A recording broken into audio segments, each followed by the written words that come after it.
Apakah kalian pernah dengar kisah Nabi Ayub yang sakit parah sampai badannya dipenuhi ulat dan ditinggal keluarganya? Tahukah kamu bahwa menurut ulama cerita ini tidak benar dan termasuk kisah Israiliyat yang bohong?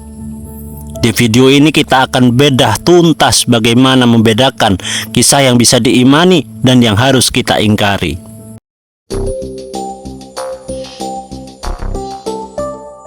Sejarah peradaban Islam tidak akan pernah selesai untuk didiskusikan, dibukukan, dan dikaji teliti dan lebih mendalam. Hal ini sebagai bukti bahwa peradaban Islam tidak lahir dari ruang hampa. Setiap zaman memiliki cerita dan kisah yang berbeda. Jika sejarah pada masa Nabi Muhammad memiliki kisah tentang upaya dan perjuangan untuk mengajarkan Islam, menyebarkan ajarannya mulai dari semenanjung Arab sampai keluar jazirah Arab dengan cara yang baik, lembut, sopan hingga berujung perang, maka para nabi sebelum Rasulullah juga memiliki kisah yang tidak kalah menarik darinya. Akan tetapi kisah-kisah ini sering dimodifikasi, bahkan cenderung mengada-ada dan tidak sesuai dengan fakta. Misalnya kisah Israiliyat.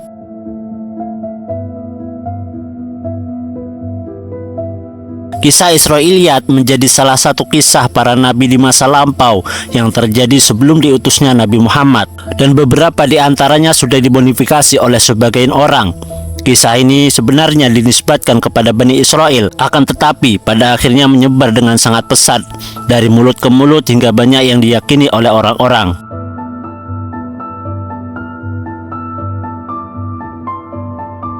Misalnya sebagian dai, bahkan dalam kitab-kitab tafsir juga sering disebutkan bahwa Nabi Ayub pernah sakit dalam jangka waktu yang sangat panjang, kulitnya sampai melepuh hingga badannya dipenuhi dengan ulat, dan penyakit-penyakit lainnya. Bahkan saking parahnya penyakit yang menimpa Nabi Ayub, anak dan istrinya pergi meninggalkannya. Kisah ini menjadi bagian dari cerita Israiliyat yang sudah sangat masyhur di kalangan masyarakat. Di satu sisi, kisah ini memiliki makna yang sangat luar biasa sebagai representasi kesabaran sekaligus menjadi motivasi untuk selalu bersabar bagi umat Islam ketika menghadapi ujian dengan bentuk apapun. Akan tetapi, di sisi yang lain, kisah ini justru bisa menurunkan derajat kenabian yang sifatnya sangat sakral. Lantas, bagaimana menyikapinya? Apakah para nabi sakit? Pertanyaan di atas menjadi salah satu topik yang tidak dipisahkan ketika membahas kisah-kisah Israiliyat. Para ahli sejarah lebih memandang sisi ujian yang diterima oleh para nabi sebelum diutusnya Nabi Muhammad, seperti sakit yang menimpa mereka dan sesamanya. Akan tetapi, sebagaimana yang telah disampaikan, kisah sakit itu memiliki banyak modifikasi dan cenderung mengada-ada.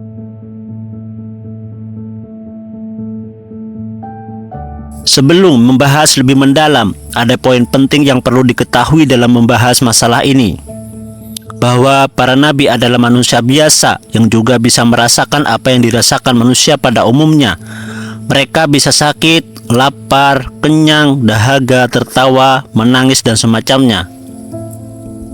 Ini sudah menjadi sesuatu yang wajar bagi para nabi yang memiliki sifat jais. Akan tetapi, sifat-sifat tersebut adalah sifat sempurna baginya dan tidak sampai mengurangi kesempurnaan derajat kenabian yang ada dalam diri mereka.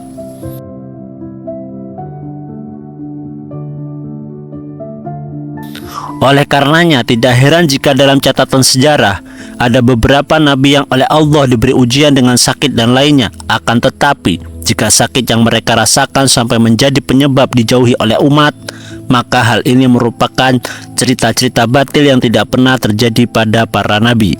Hal ini sebagaimana yang ditegaskan oleh Syekh At-Tantawi dalam tafsirnya. Beliau mengatakan, sungguh Allah menjaga para nabinya dari sakit-sakit yang bisa menjauhkan, yang dengan penyakit itu berpotensi menjauhnya manusia dari mereka.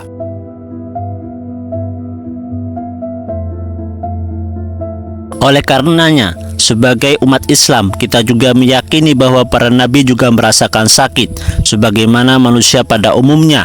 Mereka juga merasakan lapar, kenyang, tertawa, dan menangis. Akan tetapi semua yang mereka rasakan itu tidak sampai mengurangi derajat kenabiannya. Yang dimaksud mengurangi adalah konteks ini bisa menjadi penyebab dijauhi oleh umat, tidak diterima, ditolak, dan semua keadaan yang tidak layak bagi seorang nabi dan rasul.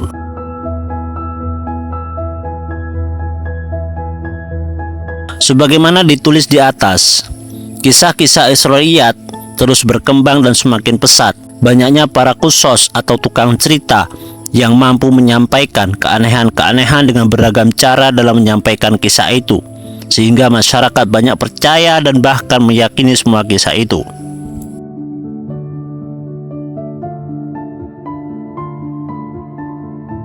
Secara umum, para ulama membagi kisah-kisah yang terjadi pada para nabi sebelum Nabi Muhammad menjadi beberapa bagian. Di antaranya ada yang sahih, bohong, dan tidak diketahui antara benar dan tidaknya. Sebab kisah Israiliyat tidak semuanya benar, juga tidak semuanya salah. Demikian pula, tidak semua kisah-kisah itu bertentangan dengan syariat Islam. Ada beberapa kisah yang sejalan dengan ajaran Rasulullah dan ada pula yang tidak.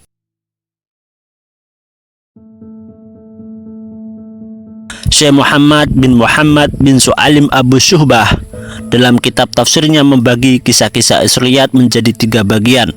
Pertama, kisah Israiliyat yang diketahui kebenarannya. Hal ini dibuktikan karena isinya sesuai dengan Al-Quran dan hadis. Seperti cerita Nabi Musa dalam perjalanan spiritualnya untuk berguru kepada Nabi Khidir. Kisah Israiliyat seperti ini boleh untuk diceritakan.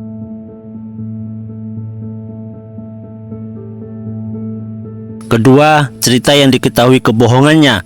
Hal ini dibuktikan karena isinya bertentangan dengan Al-Quran dan hadis. Seperti cerita tentang para nabi yang isinya sampai mengurangi derajat isham, terjaganya mereka. Misalnya kisah sakit yang dirasakan Nabi Ayub. Menceritakan kisah Israiliyat kedua ini hukumnya haram, kecuali juga disertai dengan penjelasan kebohongannya dalam rangka untuk menjelaskan bahwa kepada khalayak umum bahwa kisah itu tidak benar.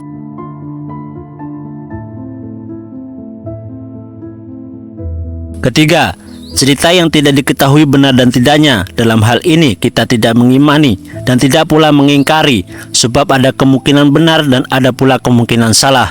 Maka boleh disampaikan, namun lebih baik tidak menceritakannya.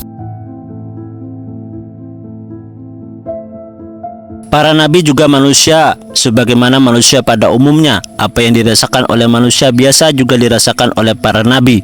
Akan tetapi, jika penjelasan perihal ujian, cobaan, dan penyakit yang menimpa mereka justru bisa mengurangi derajat kenabian, maka kita harus ingkar dengan kisah ini. Sebab para nabi tidak akan merasakan penyakit yang bisa mengurangi kesempurnaannya sebagai nabi.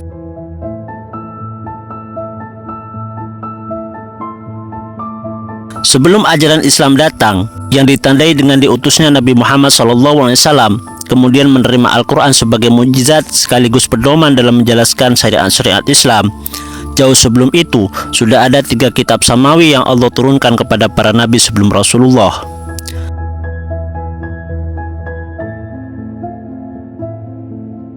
Pada masa diutusnya Nabi Musa alaihissalam, Allah memberinya kitab suci Taurat untuk dijadikan pedoman dan sumber hidayah bagi kaumnya. Kitab ini menjadi satu-satunya referensi pada masa itu yang terus dibaca dan pedomani.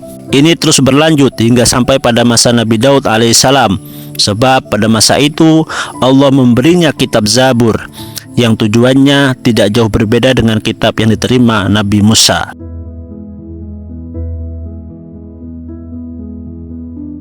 Kitab Zabur juga menjadi satu-satunya referensi yang memiliki otoritas mutlak untuk dijadikan pedoman hingga datangnya Nabi Isa alaihissalam.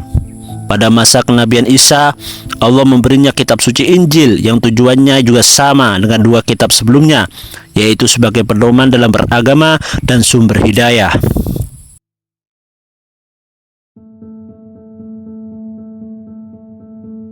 Tiga kitab suci di atas terus dijadikan pegangan oleh para pengikutnya.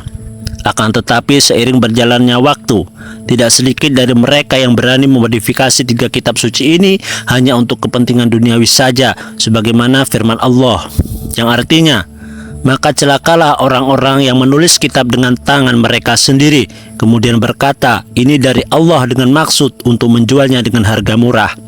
maka celakalah mereka karena tulisan tangan mereka, dan celakalah mereka karena apa yang mereka perbuat.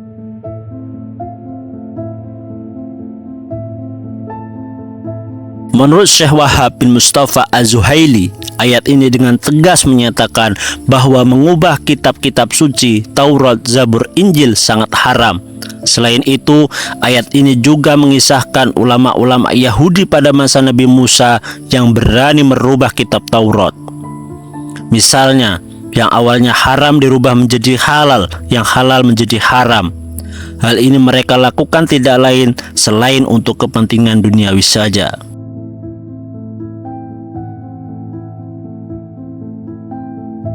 Dengan inilah yang kemudian menjadi alasan mengapa Nabi Muhammad melarang untuk langsung meriwayatkan kisah riwayat Israiliyat yang diceritakan oleh ahli kitab, sebagaimana ditegaskan dalam sebuah hadis Rasulullah SAW yang artinya, janganlah kalian membenarkan ahli kitab dan jangan pula kalian menyalahkan mereka. Katakanlah, kami beriman kepada Allah dan kepada apa yang diturunkan kepada kami.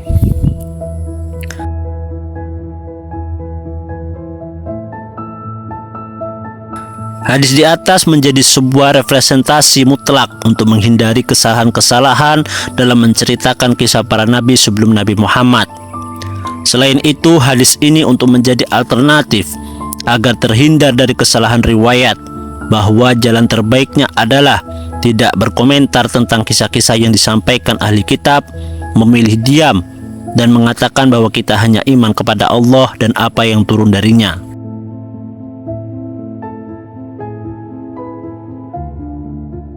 Selain penjelasan di atas, penting bagi kita untuk menjelaskan tentang beberapa sebab yang melatar belakangi masuknya riwayat tersebut dalam diskursus kajian ilmu tafsir agar kita tahu awal mula kisah-kisah tersebut. Imam Alamah Waliyuddin Abdurrahman bin Muhammad yang kemudian lebih populer dengan sebutan Imam Ibnu Khaldun, dalam kitab Muqaddimahnya menjelaskan bahwa penyebab itu tidak lain karena Al-Quran diturunkan kepada suku Arab padang pasir yang mayoritas penduduknya bukan ahli membaca dan menulis. Sementara Al-Quran sebagai kitab samawi terakhir yang mengisahkan kehidupan para nabi dan umat terdahulu melalui lisan Rasulullah yang mulia. Hanya saja Al-Quran tidak menyebutkan kisah mereka dengan terperinci dan mendetail. Misalnya keberadaan surga, jenis pohon yang buahnya tidak boleh dimakan Nabi Adam dan Siti Hawa, kisah-kisah yang ada dalam kitab Taurat, serta kisah para nabi sebelum Nabi Muhammad.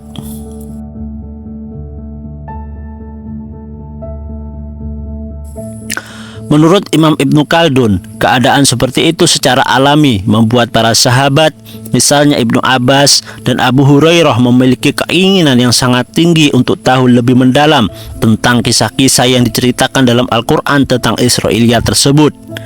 Dan yang menjadi sasaran pertanyaan para sahabat saat itu adalah orang-orang ahli kitab yang saat itu belum masuk Islam, misalnya Abdullah bin Salam, Ka'bul Akbar, dan Wahab bin Munabih.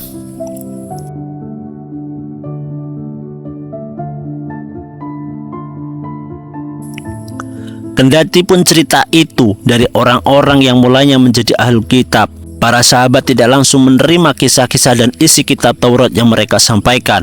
Bahkan para sahabat tidak segan-segan menegur mereka ketika tidak sesuai dengan hadis Rasulullah, kemudian menjelaskan yang benar, seperti yang dilakukan oleh sahabat Abu Hurairah kepada Ka'ab al-Akbar dan Abdullah bin Salam.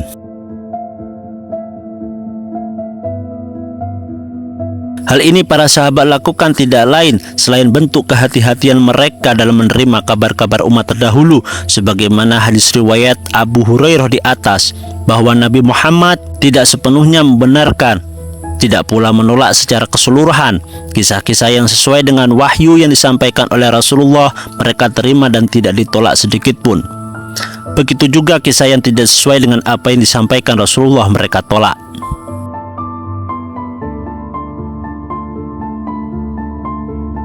Sedangkan alasan tidak langsung membenarkan adalah khawatir apa yang mereka sampaikan merupakan kisah-kisah yang sudah terdistorsi. Begitu juga tidak langsung menolak, karena bisa saja ada kemungkinan kisah itu masih utuh dan benar. Demikian riwayat perihal awal mula tersebarnya kisah-kisah Israiliyat. Secara umum, kisah ini sebenarnya sahih dan benar sesuai dengan apa yang terjadi pada masa dahulu. Akan tetapi, peradaban yang terus berkembang dengan asimilasi yang semakin plural, kisah ini terdistorsi dengan beragam alasan dan keperluan ahli kitab, baik secara personal maupun internal. Dengan keperluan itu, mereka berani mengubah beberapa kisah yang mereka dapati.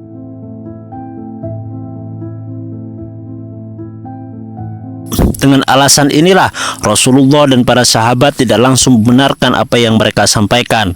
Beberapa kisah dan riwayat dari mereka menjadi kajian yang intens di antara para sahabat saat itu.